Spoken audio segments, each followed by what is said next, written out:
গত বছরের জুলাই আগস্টে বাংলাদেশে হওয়া শেখ হাসিনা বিরোধী গণবিক্ষোভের কথা আগে থেকেই ভারত জানত, কিন্তু এ ব্যাপারে কোনো ধরনের হস্তক্ষেপ করতে পারেনি দেশটি। গতকাল শনিবার পররাষ্ট্র বিষয়ক পরামর্শ কমিটির কাছে এসব কথা বলেন ভারতের পররাষ্ট্রমন্ত্রী এস জয়শঙ্কর। ভারতীয় সংবাদ মাধ্যম দ্য হিন্দু এক প্রতিবেদনে এসব তথ্য জানিয়েছে।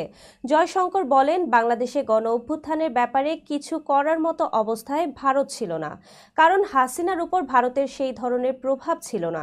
তাই ওই মুহূর্তে পরামর্শ দেয়া ছাড়া ভারত কিছুই করতে পারেনি। জয়শঙ্কর আরও ইঙ্গিত দেন, অন্য বড় আন্তর্জাতিক শক্তিগুলোর মতো ভারতও বাংলাদেশের ভেতরের অস্থির পরিস্থিতি সম্পর্কে অবগত ছিল।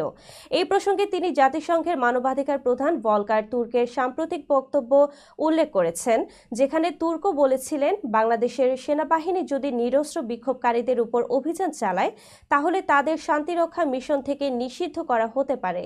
দ্য হিন্দু আরও জানিয়েছে, গতকাল পররাষ্ট্র বিষয়ক পরামর্শ কমিটির সদস্যরা জয়শঙ্করের সঙ্গে ভারতের পররাষ্ট্র নীতি নিয়ে সরাসরি আলোচনা করেন, যেখানে বাংলাদেশ, মিয়ানমার, মালদ্বীপ, শ্রীলঙ্কা ও পাকিস্তানের পরিস্থিতি আলোচনার প্রধান বিষয় হয়ে ওঠে।